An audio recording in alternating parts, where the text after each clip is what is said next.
નમસ્કાર, પ્રણામ, સ્વાગત છે મિત્રો। જ્યારે ભગવાનનો વાસ આપણા ઘરમાં હોય છે ત્યારે આપણને આ 10 શુભ સંકેત મળે છે। જો દરેક સવારે તમને આ સંકેતો મળે છે તો તમારે સમજી જવું જોઈએ કે તમારા ઘરમાં પણ ઈશ્વરનો વાસ છે અને તેઓ તમને આ સંકેતો આપી રહ્યા છે। ભગવાનને ખુશ કરવા માટે ઘણા લોકો ઘણી પૂજા પાઠ અને વ્રત કરે છે। ભગવાનના સમક્ષ સવાર સાંજ દીવો પ્રગટાવવાથી લઈને ભોગ સુધી પણ ધરાવે છે, જેથી ભગવાનની કૃપા તેમની પર બની રહે અને તેમને તેમના જીવનમાં કોઈ પણ પ્રકારની સમસ્યાનો સામનો કરવો પડે નહીં, તેમજ તેમના જીવનની તમામ મુશ્કેલીઓ દૂર થઈ જાય। આ તો આપણે બધા જાણીએ જ છીએ કે ભગવાનની પૂજા અને અર્ચના કરવાથી તેઓ આપણને પ્રસન્ન થાય છે। પણ શું તમે એ પણ જાણો છો કે ભગવાન ઘરમાં હાજર હોવાનો પણ આપણને સંકેત પણ તેઓ આપે છે? તો આ સંકેત વિશે તમારે જરૂરથી જાણવું જોઈએ। ભગવાનની વિશેષ કૃપા જો તમારા પર હોય તો ભગવાનના આ સંકેતો તમને મળે છે। જ્યારે તમારા ઘરમાં ભગવાનનો વાસ હોય છે તો તમને તે અનુભવ થઈ જ જાય છે। ઘણી વખત તો તમે તે પણ જોઈ શકો છો પણ તેને એક ભ્રમ સમજીને છોડી દો છો, પણ આવું કરવું બિલકુલ યોગ્ય નથી। લોકો આવું કરવાથી તમારા ઘરમાંથી ભગવાન નારાજ થઈ ચાલ્યા જાય છે। ઘણા લોકો તો એવા પણ હોય છે કે જેમના ઘરમાં ઈશ્વરનો વાસ્તવ તો હોય છે પણ તેમને આ વાતનો ખ્યાલ જ નથી હોતો અને તેઓ પોતે તેમનું અપમાન કરીને તેમને પાછા મોકલી આપે છે। આવું કહીને હું તો ઈશ્વરની પૂજા રોજ જ કરું છું, પણ છતાં ભગવાન મને કેમ નથી દેખાતા? તો આજે અમે તમને શુભ અને દિવ્ય સંકેતો વિશે વિસ્તૃત રીતે જણાવવા જઈ રહ્યા છીએ, જેના થકી તમે જાણી શકો છો કે તમારા ઘરમાં પણ ભગવાનનો વાસ છે। પરંતુ તે પહેલાં જો તમે પણ ઈચ્છો છો કે માતા લક્ષ્મીના આશીર્વાદ તમારા પર સદાય બન્યા રહે તો આ વિડીયોને એક લાઈક કરી દેજો અને અમારી યુટ્યુબ ચેનલ દર્શ સ્ટોરીને સબસ્ક્રાઈબ કરવાનું બિલકુલ પણ ભૂલશો નહીં અને કોમેન્ટ બોક્સમાં જરૂરથી જય લક્ષ્મી માતા જરૂરથી અવશ્ય લખી દેજો। નંબર 1, જો તમને રાતે ઊંઘ દરમિયાન વારંવાર સપના આવે છે અને તમારા સપનાઓમાં પણ મંદિર, ભગવાનની મૂર્તિ અથવા તો ભગવાનની તસવીર દેખાય છે તો તેનો અર્થ એ છે કે તમારા પર ભગવાનની કૃપા બની રહી છે। ઘણીવાર આવું પણ બને છે કે તમે કોઈ વસ્તુ લેતા હોય અથવા તમે કોઈ વસ્તુ લેવા જાઓ છો પણ અચાનક જ તે લેવાના સંબંધમાં તમારો મન કે અભિપ્રાય બદલાઈ જાય છે અને તમારું મન તમને તે વસ્તુ લેવાની ના પાડે છે। તેનો અર્થ એ છે કે તમારા માથે કોઈ દિવ્ય શક્તિનો આશીર્વાદ છે, જેમને પર ભગવાનની કૃપા હોય છે। તે અમીર હોય કે ગરીબ હોય તેમને દરેક જગ્યાએ માન સન્માન જ મળે છે। જો કોઈને ઓછી મહેનત કરીને પણ સફળતા મળે છે તો તે ભગવાનની કૃપાની નિશાની છે। ત્યારબાદ નંબર 2, સવારે બ્રહ્મ મુહૂર્તમાં ઉઠવું। જો દરરોજ તમારી ઊંઘ સવારે બ્રહ્મ મુહૂર્ત તૂટે છે એટલે કે સવારે 3 વાગ્યાથી 5 વાગ્યાની વચ્ચે અથવા બ્રહ્મ મુહૂર્તમાં તમે કોઈ એવું પણ સ્વપ્ન જુઓ છો જેમાં તમે મંદિરમાં પૂજા કરી રહ્યા છો અથવા તો મંત્રનો જાપ કરી રહ્યા છો તો બ્રહ્મ મુહૂર્તમાં જોવામાં આવેલા આ પ્રકારના સ્વપ્નો આ વાતનો સંકેતો હોય છે કે ઈશ્વર તમારા ઘરમાં છે। જો તમને બ્રહ્મ મુહૂર્તમાં શંખની ધ્વનિ સંભળાય છે તો તે પણ એક ખૂબ જ શુભ સંકેત હોય છે, જેનાથી એ પણ ખબર પડે છે કે તમારા ઘરમાં ભગવાનનો વાસ છે। ત્યારબાદ નંબર 3, જ્યારે તમે સવારના સમયે નાહી ધોઈને તૈયાર થાઓ છો ત્યારે તમને એક અલગ જ સુગંધ આવતી હોય છે। આ અજીબ સુગંધ હોય છે જે તમારા ઘરના દરેક ખૂણેથી આવી રહી હોય છે। આ સુગંધ માત્ર તમને જ અનુભવાય છે, તમારા ઘરના બીજા કોઈ વ્યક્તિને આ સુગંધ આવતી નથી। આ સુગંધની મહેક બહુ જ અજીબ હોય છે। આ સુગંધ કોઈ પણ બીજી જગ્યા પરથી નહીં પણ તમારા ઘરના મંદિરમાંથી જ આવી રહી હોય છે. તમે જેટલા તમારા મંદિરમાં નજીક જશો, આ સુગંધ તેટલીને તેટલી જ વધુ આવતી હશે. આ મહેક દેવી દેવતાઓની પણ હોય છે, જેનાથી તમારે સમજવું જોઈએ કે તમારા ઘરમાં ભગવાનનો વાસ છે. આ મહેક બહુ જ મીઠી હોય છે, તમારું મન સંપૂર્ણ રીતે મોહી લે છે. ત્યારબાદ નંબર 4, જ્યારે તમે પૂજા કરી રહ્યા છો ત્યારે જો આ સમયે કોઈ જીવ જેમ કે કૂતરો, બિલાડી, ગાય અથવા કોઈ વ્યક્તિ અથવા ભિક્ષુક તમારા ઘરના દ્વાર પર આવે છે, અને આવું અઠવાડિયામાં 2 થી 3 વખત બની રહ્યું છે, તો આનો અર્થ એમ માનવામાં આવે છે કે ઈશ્વર એ તમારા ઘરમાં આવવા માટેના સંકેતો આપી રહ્યા છે અને તેમનું આગમન થઈ ચૂક્યું છે. કારણ કે ગાય માતાનું સ્વરૂપ ગણાય છે. કૂતરો એ પણ ભૈરવ બાબાનું પ્રતીક માનવામાં આવે છે, જે આપણે બધા જાણીએ જ છીએ.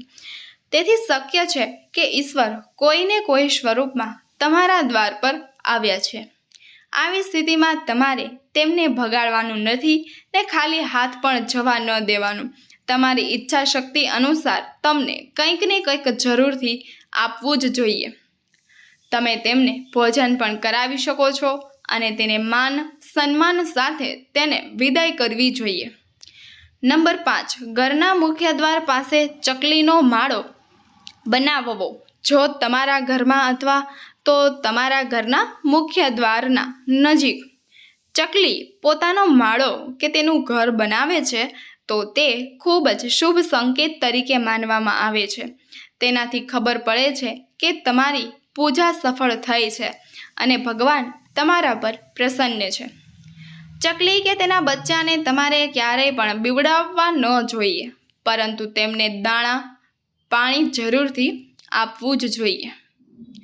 આ સાથે જ પૂજા કરતી વખતે જો તમે ભાવુક થઈ જાઓ છો અને તમારી આંખોમાંથી આંસુ આવી જાય છે, તો તેનો અર્થ એ થાય છે કે ભગવાને તમારા મનની પોકાર સાંભળી લીધી છે અને જલ્દી જ તમારી દરેક મનોકામનાઓ પૂરી થવાની છે. નંબર 6, શંખનો અવાજ. જો શંખનો અવાજ આવે છે તો તે શુભ સંકેત માનવામાં આવે છે. હિન્દુ ધર્મમાં શંખને ખૂબ જ મહત્વ આપ્યું છે. શંખના અવાજને ખૂબ જ શુભ માનવામાં આવે છે.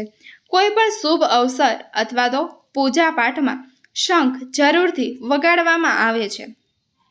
જો તમને પૂજા કરતી વખતે કોઈ પણ શંખનો અવાજ સંભળાય છે, તો તેનો અર્થ આપણે એમ સમજવો જોઈએ કે તમારા ઘરમાં માતા લક્ષ્મીનું આગમન થવા જઈ રહ્યું છે. જો તમને સવારે ઘરની બહાર જતા સમયે નીલકંઠ પક્ષી દેખાય, તો તમારે સમજી જવું જોઈએ કે તમારા ઘરમાં ભગવાન શિવનો વાસ છે અને તમારી જલ્દી જ કોઈ મોટી મનોકામના પૂરી થવાની છે. નીલકંઠ પક્ષીનું દેખાવું એ ભગવાન મહાદેવની કૃપાનો સંકેત આપે છે. જો તમારા ઘરના સામે વારંવાર સફેદ ગાય આવવા લાગે અથવા કોઈ દિવસ સફેદ ગાય તમારા ઘરના સામે આવીને પોતાના વાછરડાને દૂધ પીવા લાગે, તો તે પણ એક દેવી દેવતાઓનો સંકેત છે કે તેમની કૃપા વરસી રહી છે તેવો સંકેત મળે છે. આથી ખબર પડે છે કે તમારી પૂજા અને પ્રાર્થના સફળ થઈ છે અને હવે તમારી જીવનની તમામ મુશ્કેલીઓનો અંત આવવા જઈ રહ્યો છે. મિત્રો, વિડીયો અંત સુધી નિહાળતા રહેજો. વિડીયો પસંદ આવે તો વિડીયોને લાઈક, અમારી યુટ્યુબ ચેનલ દર્શ સ્ટોરીને સબસ્ક્રાઈબ જરૂરથી કરી દેજો અને ભગવાનના વાસને લગતી ઘણી બધી અગત્યની માહિતી આગળના વિડીયોમાં તમને સાંભળવા મળશે. ત્યારબાદ નંબર 7, ઘરમાં ઘુવડનું દેખાવું. હિન્દુ ધર્મમાં ઘુવડને ખૂબ મહત્વ આપવામાં આવ્યું છે. માતા લક્ષ્મીનું વાહન માનવામાં આવે છે. તેથી જો તમને તમારા ઘરમાં સવારે ઘુવડ દેખાય તો તે અત્યંત શુભ સંકેત માનવામાં આવે છે. જો તમને તમારા ઘરમાં કોઈ પણ જગ્યાએ સવારે ગોવાળ દેખાય તો તમારે એવું સમજવું જોઈએ કે હવે જલ્દી જ માતા લક્ષ્મી તમારા ઘરમાં પધારવામાં આવી રહ્યા છે. તેથી તમારા ઘરમાંથી સંબંધિત ધન સાથે સંબંધિત તમામ મુશ્કેલીઓ દૂર થઈ જશે અને તમારા ઘરના લોકોના ખાવા પીવાની આદતોમાં પણ બદલાવ આવશે. જ્યારથી કોઈ પણ ઘરમાં ભગવાનનો વાસ હોય છે ત્યાં રહેવાવાળા લોકોને ભૂખ ઓછી લાગે છે અને ઓછું ખાધા પછી પણ તેમની શારીરિક જરૂરિયાત પૂરી થાય છે. આવા ઘરોમાં દારૂ અને માંસાહારથી પણ હંમેશા દૂર રહેવું જોઈએ, કારણ કે ધનની દેવી માતા લક્ષ્મીને સ્વચ્છતા જ બહુ ગમે છે. જેમના ઘરોમાં સ્વચ્છતા હશે એવા ઘરમાં માતા લક્ષ્મીની વાત કરે છે. જો તમે સવારે તૈયાર થઈને કોઈ કામ માટે બહાર જઈ રહ્યા છો અને તમે ઘરની થોડીક આગળ જતાં જ તમને કોઈ સાવરણીથી કચરો વાળતું દેખાય તો તે તમારા માટે ખૂબ જ શુભ સંકેત આપે છે, કેમ કે ગાળો એટલે કે સાવરણીને માતા લક્ષ્મીનું પ્રતીક માનવામાં આવે છે. નંબર 8, કેટલાક લોકો એવા હોય છે કે જેમને ભગવાનનું સ્વરૂપ માનવામાં આવે છે, જેમ કે માતા પિતા અને ગુરુ. આમાંનો કોઈ વ્યક્તિ જો પૂજા સમયે તમારા ઘરમાં પ્રવેશ કરે તો ખૂબ જ શુભ સંકેત માનવામાં આવે છે.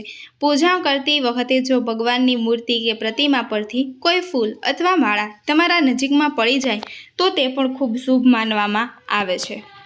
તેથી સમજી જવું જોઈએ કે ભગવાનની કૃપા તમારા પર છે અને તમારી મનોકામના જલ્દી જ પૂરી થવાની છે.